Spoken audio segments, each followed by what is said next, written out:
12 Bible verses about friendship that will make you a better friend. This is from a website called Luke1428.com, and the article was January 20th, 2022 by someone else. It's also named by Brian. We all want to be a better friend, right? But sometimes we don't know how to be a better friend or what being a better friend looks like. It may surprise you to know that there are many Bible verses about friendship that speak to this. First and foremost, there are many great examples of friendship between people in the Bible. Ruth and her mother-in-law, Naomi, come to mind. Also, David and Jonathan were described as being as close of friends as anyone could be.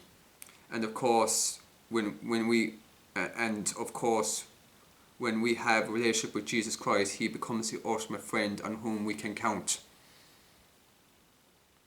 Let's face it though, friendship can be hard. Sometimes it's hard just to find friends. Other times we fall into the wrong type of friendships, ones that lead us in the wrong direction. And just like a reliable car, the best friendships take work to maintain.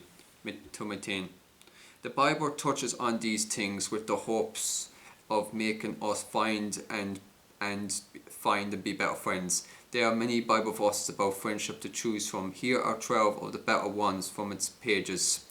Bible verses about friendship from Solomon. It seems there are many Bible verses about friendship found in the wisdom literature generally attributed to King Solomon. The topic must have been near and dear to his heart. Perhaps he heard stories of his father's special bond with Jonathan. Whatever the reason, his writings touch on it a lot. Proverbs 12:26. The righteous should choose his friends carefully, for the way of the wicked leads them astray. The desire to be accepted and a part of a group is built into our DNA. God made us that way. He is a relational being, and He passed that quality on to us. That's a good thing, because no one should live in isolation. Bad news is that sometimes we have a poor filter when it comes to choosing our friends. We latch on to anyone who comes along and seems interested or similar to us. We are so desperate for companionship we don't give it much thought. This can lead to problems later when we find out these people aren't who we thought they were. For example, we see what Solomon wrote in Proverbs 22:24-25. Do not make friends with a hot-tempered person. Do not associate with one easily angered, or you may learn their ways and get yourself ensnared. That's the danger when we don't choose our friends wisely. We become like them. The first of our Bible verses about friendship serves as a warning. We need a mental background check when deciding who enters our friendship circle. Proverbs 13:20. He who walks with wise men will be wise, but the companion of fools will be destroyed. This verse may be my favorite one on the list because of its simplicity. You will make wiser decisions if you hang around wise people. Their wisdom will rub off on you. You can't help it. Conversely, there are consequences for hanging around foolish people. Other versions of this verse replace the word "be destroyed" with "suffers harm." Just like wisdom rubbed off, so does foolishness, and you might suffer harm in several ways. You may suffer harm because you end up practicing the same foolish things your friends do, or you could suffer harm simply because you were in the proximity where one of your friends made a foolish decision. You cannot cause the car wreck, but you suffer a broken leg because of your friend's foolish decision to drink and drive. Either way, best avoid fools. They are no help to the progress of your life. Proverbs 17:17. A friend loves at all times, and a brother is born for an adversity. This might be the most popular of the Bible verses about friendship on the list. It says, a friend loves at all times. Take just a minute and soak that in. This means friends love one another through the good and the bad. They love through physical pain, through tragedies, and through emotional stress. Friends even love one another through disagreements. Even varying points of view can be navigated for the closest of friends. Friends aren't really friends if they only love when it's easy or convenient. True friends will be with you no matter what. Proverbs 18:24. A man who has friends must himself be friendly, but there is a friend who sticks closer than a brother. It feels like a misread when this verse says a friend can be closer than a brother. How is that possible? Isn't blood thicker than water? Not necessarily. We know that David had a poor relationship with his brothers, but developed a strong relationship with Saul's son, Jonathan. In fact, upon Jonathan's death, David lamented this about his friend in 2 Samuel 1:26. I am distressed for you, my brother Jonathan. You have been very pleasant to me. Your love to me was wonderful. Clearly, there was a closeness with them that was deeper than family. Of course, the ultimate friend who sticks closer than a brother is Jesus. Jesus calls us friends when we follow after his commands. John 15:4. In fact, Jesus is so close to believers that he has promised never to leave or forsake us. Hebrews 13:5. Proverbs 27:5-6. Open rebuke is better than love carefully concealed. Fearful are the wounds of a friend, but the kisses of an enemy are deceitful. Speaking of loving friends through disagreements, the Bible verse about friendship speaks right to that topic. Have you ever wanted to say something to a friend but weren't sure how they would take it? Perhaps there's something you saw in their life that needed attention, a character issue, personal challenge, or maybe even sin.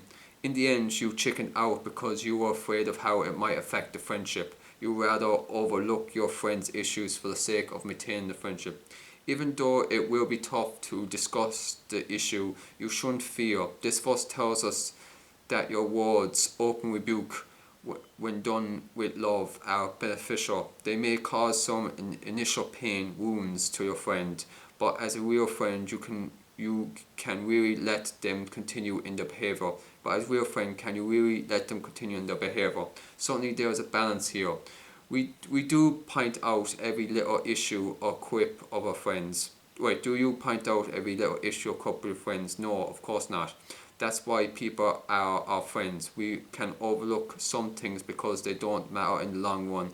But if you see your friends headed for trouble, best to bring it up before it's too late. Proverbs 27:17. As iron sharpens iron, so one should person sharpen another. Friends make one another better.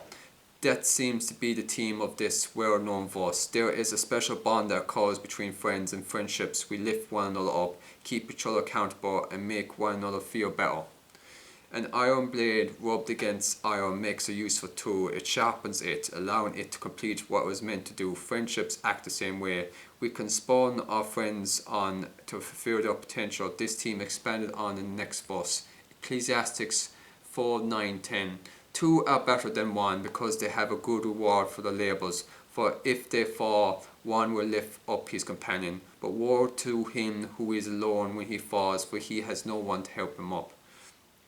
How many of you accomplished more through the help of a friend, or have had a friend come to your aid in time of need? I bet we all have. This verse goes against the Western individualist culture.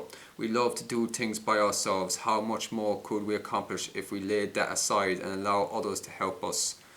Other writers on friendship. Aside from Solomon, there are other Bible verses about friendship to look at. Here are 5 more notable ones from other writers in the Bible. Exodus 33:11. The Lord would speak to Moses face to face as one speaks to a friend. Technology has given us the means to stay in touch with people we care about much easier than 50 years ago. There is nothing wrong with a text or phone call to a friend, but nothing beats a face-to-face interaction. A person's face shows us so much. Face expressions reveal a lot of what's going on the inside. A face-to-face interaction develops trust and fosters intimacy in ways emails and texts can't. So don't abandon this in your friendships. Make it a priority to have face time with those you care about. 1 Samuel 18:1. After David had finished talking with Saul, Jonathan became one in spirit with David, and he loved him as himself. Here we see how close the friendship was between Jonathan and David. Jonathan loved David like he loved himself. Both men were knit together in the bonds of friendship.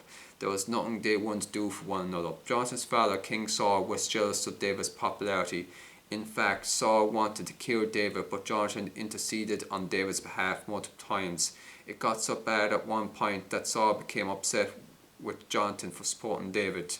So the relationship was closer than family, and as we will see in a minute, their friendship foreshadowed the words of Jesus about sacrificing for friends. Job 2:11. When Job's three friends, Ibhaz the Tormite, Bildad the Sunnite, and Zohar the Naamathite, heard about all the troubles that had come upon him, they set out from their homes and met together by agreement to go and sympathize with him and comfort him. Job's friends take a lot of heat from Bible scholars for the poor advice they give their friend.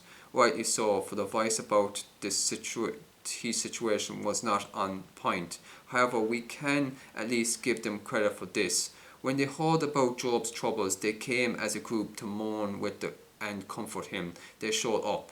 I'm sure that meant a lot to Job to have his friends there. I'm sure their presence was an initial boost to Job's attitude. Job's friends did everything right to comfort their friend up until they started talking, which is true. But it means a lot for people to take the initiative to help others and to use your time to help others, which is what that's referring to. John 15:12. My command is this: love each other as I have loved you. Greater love has no one than this, to lay down one's life for one's friends. Jesus gave this great command about loving one another. Of course, he not only commanded our love for one another, he demonstrated it. He sacrificed his own life to show how much he loved us. That's the depth of sacrifice friends demonstrate for one another. 1 Corinthians 15:33. Do not be misled. Bad company corrupts good character. The final of our Bible verses about friendships is the New Testament's equivalent to what Solomon said about in Proverbs 12:26 and Proverbs 13:20. He warned that if we get mixed up with the wrong people, it leads to disaster. That's the essence of what Paul says here. Our company, for good or bad, has an impact on our character. In conclusion, friendships matter. We need them. Life is better when lived in the community with others. So seek out the right ones and choose to be a better friend yourself. Your life and the life of your friends will be better for it.